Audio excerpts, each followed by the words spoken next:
Absolutely amazing, and to describe it to you from, I mean, you can see it, but from the ground, it almost looks as though a cloud of smoke with its own mind is just shooting through the sky. This is absolutely incredible.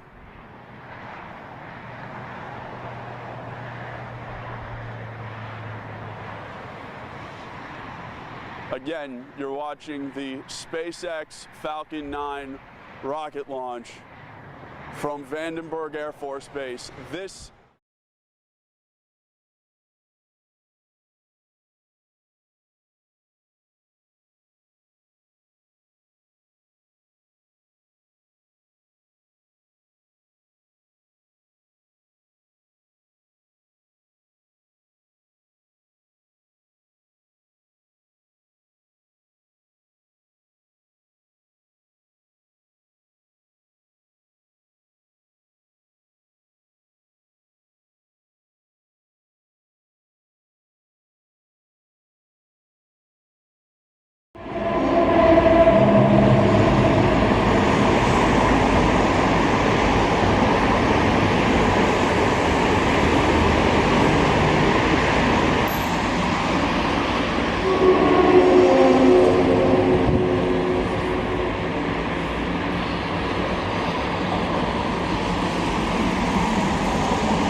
The late Carl Sagan said, "We've arranged a global civilization in which most crucial elements profoundly depend on science and technology.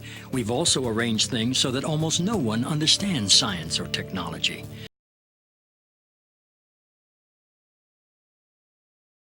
We might get away with it for a while, but sooner or later, this combustible mixture of ignorance and power is going to blow up in our faces. Imagine the Earth's atmosphere, also known as the ionosphere, as a thick soap bubble. It is a membrane, a natural electrically charged shield around the Earth, protecting all life from deadly solar radiation. We have to have the atmosphere for survival. I don't think we should do anything to damage it. Without the ionosphere, I'd be fried, you'd be fried, all life on Earth would be fried.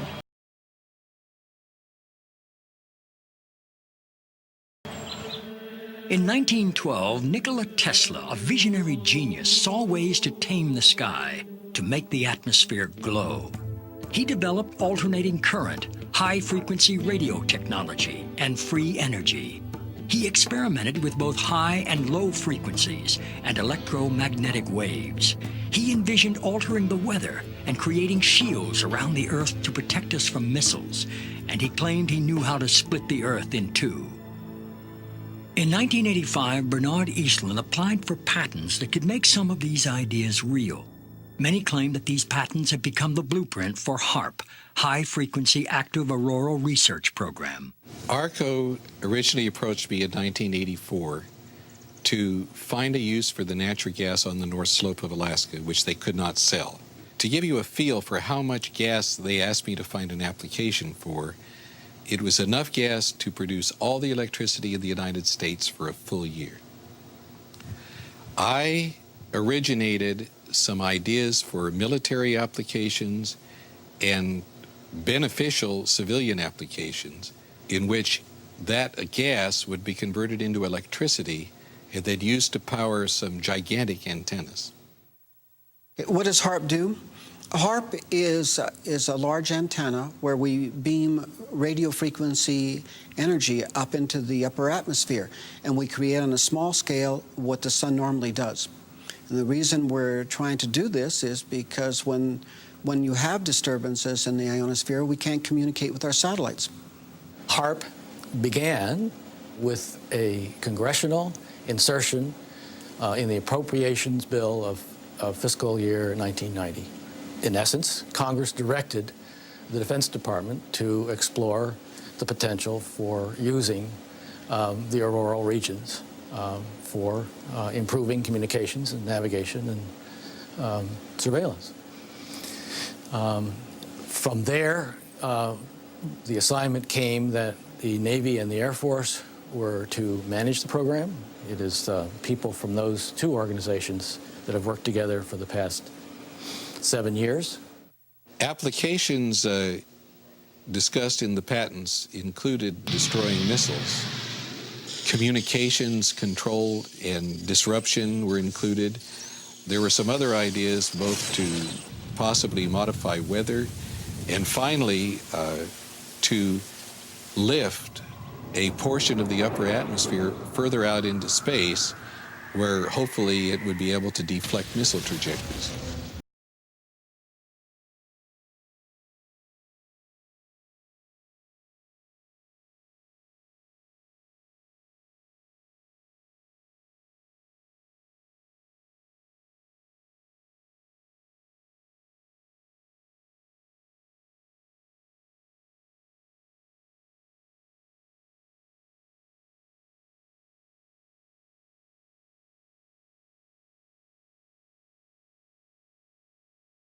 What we do by beaming up radio frequency up into the ionosphere, that radio frequency, when it hits molecules of atmosphere, it tends to make the subatomic particles inside move faster, and that increases their temperature. So you can bring their temperature up to 1,600 degrees or so, which is normally what the sun does to those particles at that atmosphere.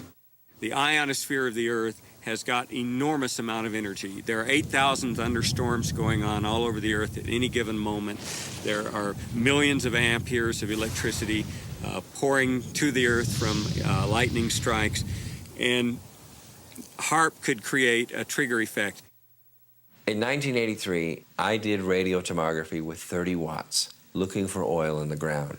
I found 26 oil wells over a 9-state area, and 100% of the time was accurate with just 30 watts of power beaming straight into solid rock. HAARP uses 1 billion watts beamed straight into the ionosphere for experiments.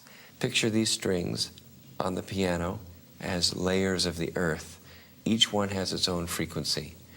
What we used to do is beam radio waves into the ground, and it would vibrate any strings that were present in the ground. We might get a sound back like, and we'd say, that's natural gas. We might get a sound back like, and we'd say, that's crude oil. We were able to identify each frequency. We accomplished this with just 30 watts of radio power. If you do this with 2 billion watts, the vibrations are so violent that the entire piano would shake. In fact, the whole house would shake. In fact, the vibrations could be so severe underground that could even cause an earthquake.